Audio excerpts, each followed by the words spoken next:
Hi students, இன்னைக்கு நம்ம பார்க்கக்கூடிய ஒரு முக்கியமான क्वेश्चन என்ன அப்படினா நியூக்ளியர் ஃபோர்ஸ், தமிழ்ல வந்து அணுக்கரு விசை அப்படினு சொல்வாங்க. சோ இது அட்டாமிக் அண்ட் நியூக்ளியர் பிசிக்ஸ் என்கிற சாப்டர்ல வரக்கூடிய ஒரு முக்கியமான topic. Okay, see nuclear force. Yes, so first nuclear ஃபோர்ஸை தெரிஞ்சுக்கிறதுக்கு முன்னாடி நியூக்ளியஸ் அப்படினா என்ன, அட்டாமிக் நியூக்ளியஸ் அப்படினா என்னன்னு தெரிஞ்சுக்கணும் இல்லையா?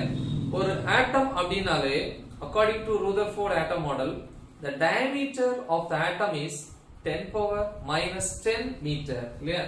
ஒரு ஆட்டம், சோ இவ்வளோ பெரிய ஆட்டம் இல்லையா? ஆட்டம்னாலே நம்ம வந்து spherical in shape அப்படின்னு சொல்லியிருப்போம். சோ இதோட சென்ட்ரல் ஸ்மாலஸ்ட் ரீஜியன் இததான் என்னன்னு சொல்லுவோம், நியூக்ளியஸ் அப்படின்னு சொல்லுவோம். This is nucleus. So this is what atom அப்படின்னு சொல்லுவோம். இந்த நியூக்ளியஸுக்கு வெளியே இந்த இடத்துல ரிவால்வ் பண்ணக்கூடியத என்ன சொல்லுவோம், எலக்ட்ரான்ஸ் அப்படின்னு சொல்லுவோம். ஓகே, சோ இந்த ஆட்டமோட டோட்டல் அந்த டைமென்ஷன் வந்து பாத்தீங்கன்னா 10 பவர் மைனஸ் 10 மீட்டர். ஓகே, அதே நேரத்துல இந்த நியூக்ளியஸோட dimension 10 power minus 14 metre. Okay, அப்ப 10 பவர் மைனஸ் 10 தான் பெருசு, பவர்ல மைனஸ்ல சின்ன நம்பர் தான் மேக்ஸிமம் வேல்யூ. அதே மாதிரி பவர்ல மைனஸ்ல பெரிய நம்பர் எழுதிட்டோம் அப்படின்னா அது minimum value. Okay, so this is the dimension of the atom, this is the dimension of the nucleus. Very small, இத கண்ணால பார்க்கவே முடியாது. ஏன்னா உங்களுக்கே தெரியும், ஒரு சென்டிமீட்டர் ஸ்கேல் இப்படி இருக்கும் இல்லையா? ஸ்டார்டிங்ல 0, அப்புறம் 1 2 3 4 5 6 7 8 9 10 இந்த மாதிரி இருக்கும். So this is 1 centimeter. இதுல the 0க்கும் இந்த first divisionக்குள்ள gap that is 1 mm. 1 mm னா 10 power minus 3 meter. That means 0.001 meter அப்படின்னு சொல்லுவோம். இந்த கேப்பே பாதி பேருக்கு கண்ணால பார்க்கவே முடியாது, அந்த அளவுக்கு சின்ன கேப். அப்ப 10 power minus 14 னா 10 power minus 3 னா 0.001. ஓகே, ரெண்டு ஜீரோஸ் முன்னாடி வந்திருக்கு. அப்ப 10 பவர் மைனஸ் 14 னா 0 போட்டு 13 ஜீரோஸ் போட்டு அதுக்கப்புறம் 1 போடணும். அந்த அளவுக்கு ஸ்மாலஸ்ட் டைமென்ஷன் இருக்கக்கூடியதுதான் இது. நியூக்ளியஸ்க்குள்ள என்னெல்லாம் பார்ட்டிகிள்ஸ் இருக்கும்? புரோட்டான்ஸும் நியூட்ரான்ஸ் இல்லையா? புரோட்டான்ஸ் இருக்கும், அப்புறம் நியூட்ரான்ஸ் இருக்கும். இந்த நியூக்ளியஸ்க்குள்ள இருக்கக்கூடிய புரோட்டான்ஸுக்கும் நியூட்ரான்ஸுக்கும் இன் பிட்வீன் இருக்கக்கூடிய அந்த ஃபோர்ஸ்க்கு பேரு தான் நியூக்ளியர் ஃபோர்ஸ். இதுல ரெண்டு டைப் உண்டு, strong nuclear force, weak nuclear force. strong nuclear forceங்கிறது இதோட டைமென்ஷன் 10 பவர் மைனஸ் 14 அப்ப 10 பவர் மைனஸ் 15 வரைக்கும். மைனஸ் 15ங்கிறது 10 பவர் மைனஸ் 14 ஓட கம்மி. ஓகே, அப்ப strong nuclear force ஓட ரேஞ்ச் வந்து பாத்தீங்கன்னா up to 10 power minus 15 metre. அதுக்கு வெளியே வந்துச்சு அப்படின்னா அது வீக் ஆயிடும். வீக் நியூக்ளியர் ஃபோர்ஸ் அது வந்து இந்த இடத்துல யூஸ் ஆகாது, அது வந்து பீட்டா டிகேக்கு வந்து யூஸ் ஆகும் இல்லையா? ஓகே, இங்க வரும். சோ அதுக்கு முன்னாடி நம்ம இன்னொரு சில விஷயங்கள் தெரிஞ்சுக்கணும். என்ன அப்படின்னா, கூலும்ஸ் லா படி, எலக்ட்ரோஸ்டாட்டிக்ஸ்ல படிச்சிருப்பீங்க இல்லையா? Coulomb's law, according to Coulomb's law, like charges are repels, unlike charges are attracts அப்படின்னு படிச்சிருப்பீங்க. லைக் என்னது? Plus plus minus minus repel பண்ணும். ஆனா இங்க பாருங்க எவ்வளவோ புரோட்டான்ஸ் இருக்கும். உடனே நினைப்பீங்க, சார் நீங்க ஒரு புரோட்டான் தானே சார் இருக்கு அப்படின்னு. இது ஒரு எக்ஸாம்பிள். ஹைட்ரஜன்ல மட்டும் தான் ஒரு புரோட்டான், ஹீலியம்ல 2, லித்தியம்ல 3, யுரேனியம்ல வந்து 92 protons. Uranium 92 protons, mass number 238.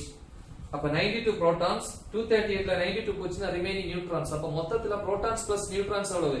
238 இதுக்குள்ள இருக்கு. அப்ப புரோட்டான்ஸ் எல்லாம் நெருக்கமா இருக்க வேண்டிய சூழ்நிலை இருக்கும். இருக்குமா இருக்காதா இல்லையா? அப்ப ஒரு புரோட்டானுக்கு இன்னொரு புரோட்டானுக்கு இடையில கேப் எவ்வளவா? Very few.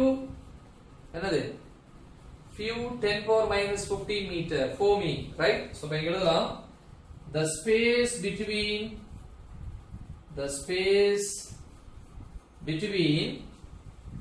the protons இல்லையா? between proton and proton அப்படின்னு சொல்லலாம் இல்லையா? is few 10 power minus 15 meter, very very very very small அப்படின்னு சொல்லியிருக்கேன் இல்லையா?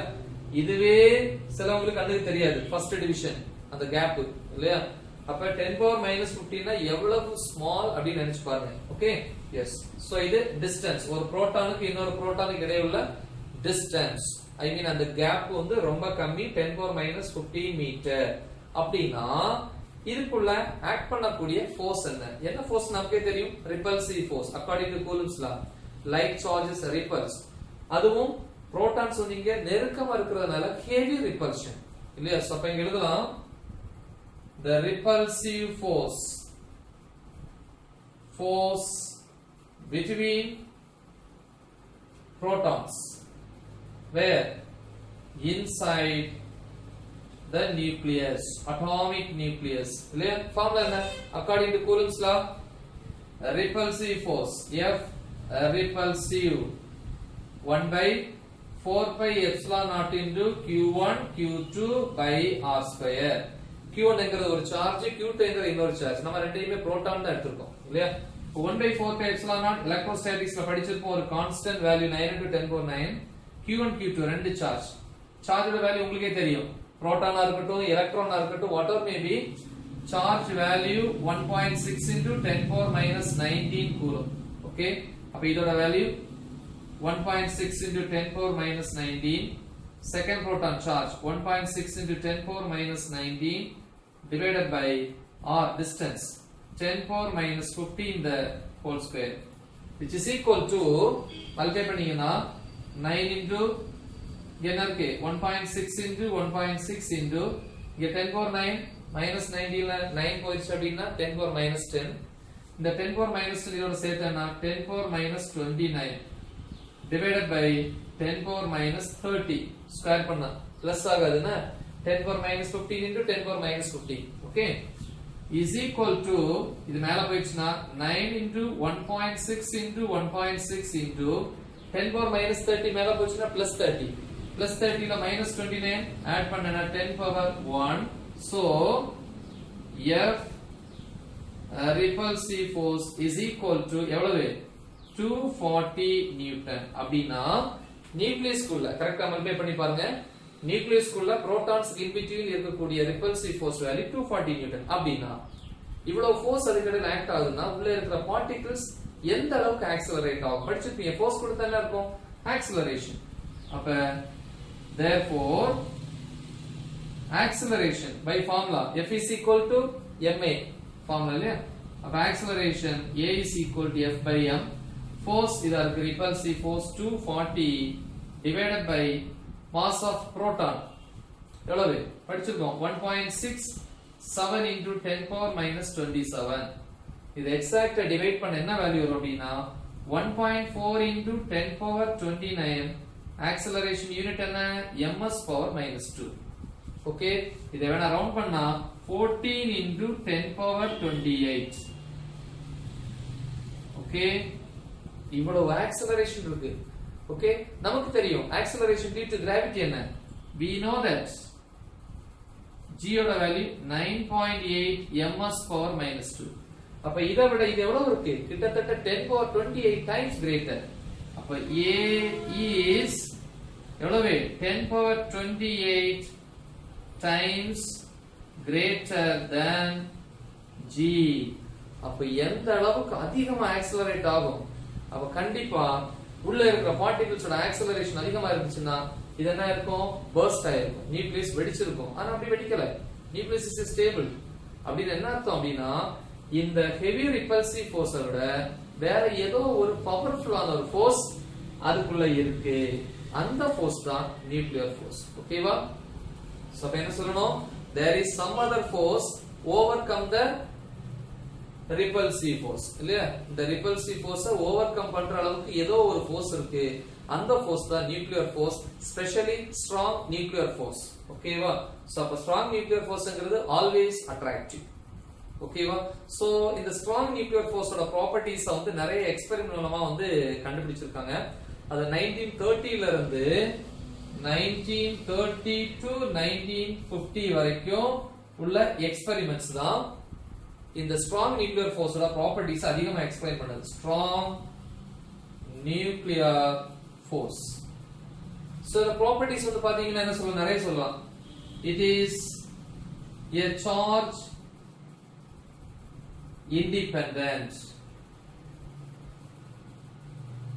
charge independent என்ன பாசிட்டிவ் நெகட்டிவ் அப்படி எல்லாம் பார்க்காது. எந்த சார்ஜா இருந்தாலும் சரி சார்ஜ்லெஸ் எக்ஸாம்பிள் நியூட்ரான் எதுவா இருந்தாலும் எல்லாத்தையும் அட்ராக்ட் பண்ணி தான் வச்சுப்போம். ஒரே மாதிரி ஆக்ட் பண்ணும். ஓகேவா? சோ அதே மாதிரினா same in proton proton pair, then proton neutron pair, protonக்கு நியூட்ரானுக்கு இடையில இல்லனா நியூட்ரான் நியூட்ரான் pair. ஓகே, இது எல்லாத்துலயும் எப்படி இருக்கும்? இந்த ஸ்ட்ராங் நியூக்ளியர் ஃபோர்ஸோட ஸ்ட்ரெngth எப்படி இருக்கும்? சேம் இருக்கும். ஐ மீன் சேமா இருக்கும் இல்லையா? ஸ்ட்ரெngth ஆஃப் அனங்க எழுதலாம் இல்லையா?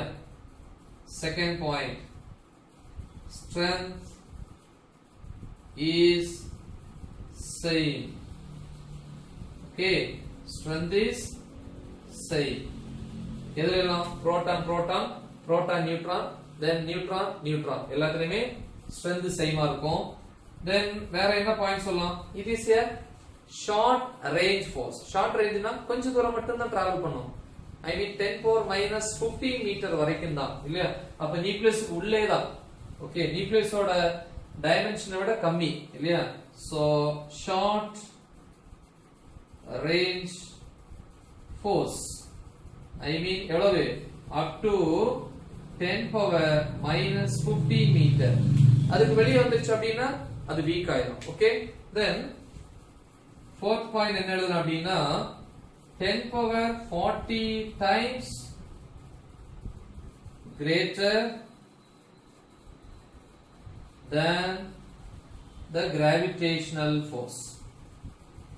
gravitational force விட 10⁻40 times வந்து greater. so next fifth point என்ன அப்படின்னா இந்த strong nuclear force எது மேல ஆக்ட் பண்ணாது அப்படின்னா எலக்ட்ரான் மேல ஆக்ட் பண்ணாது. சோ அதனால ஆட்டமோட கெமிக்கல் ப்ராப்பர்ட்டீஸ் என்ன பண்ணாது? சேஞ்ச் பண்ணாது, ஆல்டர் பண்ணாது. so does not act இல்லையா? does not act on the electrons.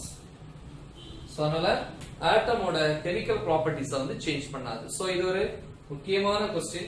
நல்லா பிராக்டீஸ் பண்ணுங்க, உங்க ஃப்ரெண்ட்ஸ்க்கு இத ஷேர் பண்ணுங்க. All the best. Thank you.